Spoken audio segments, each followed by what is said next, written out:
No, I won't do that. This is a statement that you can probably use, but slightly milder. Maybe something like that says, hey, I'm so sorry that this is not what I would want to do for you or for this particular project, but here is an alternative. What am I talking about? I'm talking about when to say no to a client. Let's get started.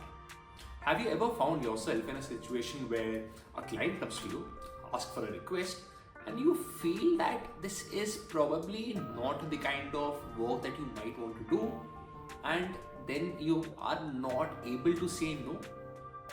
Saying no is one of the most difficult things that we humans have to come across. It's very hard to say no specifically to the person who's going to be paying you to do a job. In this video, I'm going to be talking about a couple of instances where you need to say no. I understand that this is difficult, but this will take you a long way.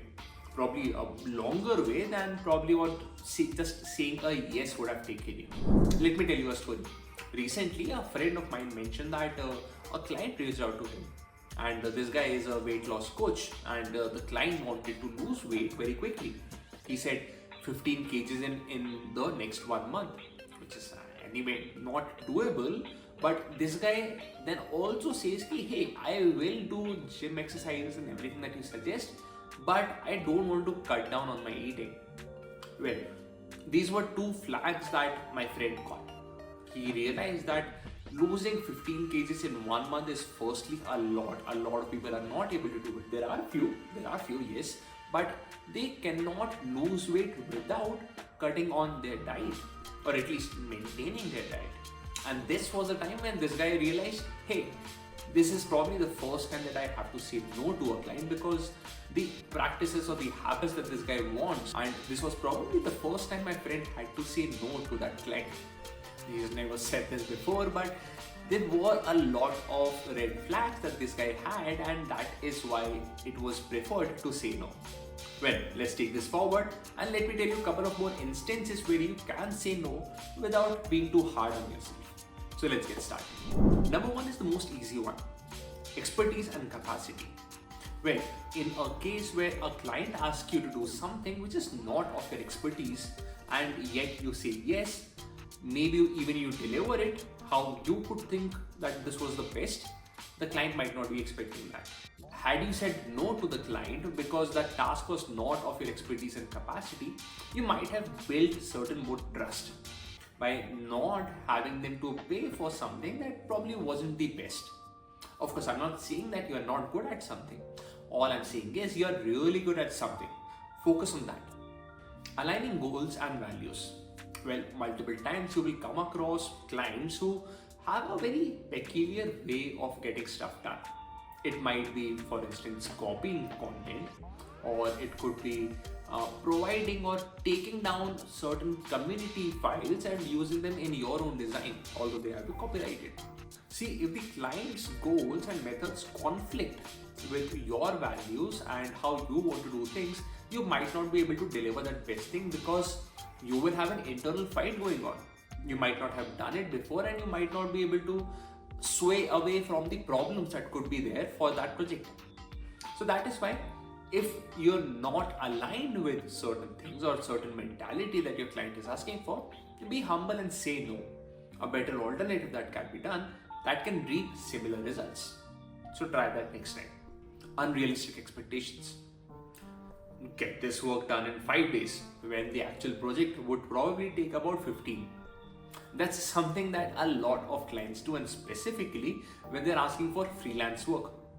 Well, in these cases, you might have to be really specific and explain why those timelines are real, and those timelines cannot be shortened specifically to 5 days. You can of course suggest what can be done in 5 days, and that will probably let you engage into a longer conversation. But instead of saying a no and a bye-bye because you might not be able to deliver it in 5 days, a better structure would be to tell them that, hey, these are the tasks that I will be able to do in 5 days. And then you can probably take the discussion forward from there and see where it goes. Payment issues. Well, this is a very common issue that a lot of freelancers face. There is no right way to go about it, but if you have had a payment issue with a client the last time that you worked, you have to be upfront and say a straightforward no to the method of payment that you are proposing. If the payment conditions are very similar to the last time that you had that problem, I would say reconsider those conditions from the beginning of the project. Very often, a lot of projects come at a very little budget. You need to understand what the scope requirement is and what can be delivered in that particular budget. In those cases, what you can do is probably go for part-time payments or be very upfront and clear about making an entire 100% advance payment. And that can still get you a better work instead of losing peace of your mind because your payments were delayed and you had to follow for a long time. Gut feeling. Well, I don't have any answer to say about this, but sometimes your gut is your best friend. If you just feel that this is something that you don't really feel like doing, say no. It's okay. Maybe you don't have to provide a reason or an alternative. And on most days, you might not have that feeling, but when you do, trust me and trust your gut. Well, those were all the points that we had. And here's my last 2 bits.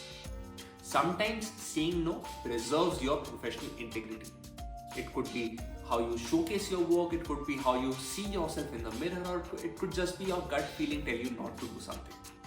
It's all okay, it's in your head, right? You just need to understand that nobody remembers the every no that you said to them. So the next time the client comes on board, you might just not have to remember that thing unless it was a bad experience. And if it was a good experience, why not do it again? Well, anyway, this is all that I had to explain to you to understand when to say no to a client.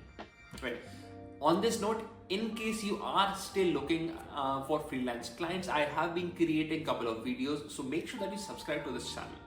I've also been creating courses so that you can learn video design and videography on Premiere Pro. Check out that link in the description and let me know how you felt about it. And before you go, hit that like button, share with somebody who you think might need this information, and subscribe for more.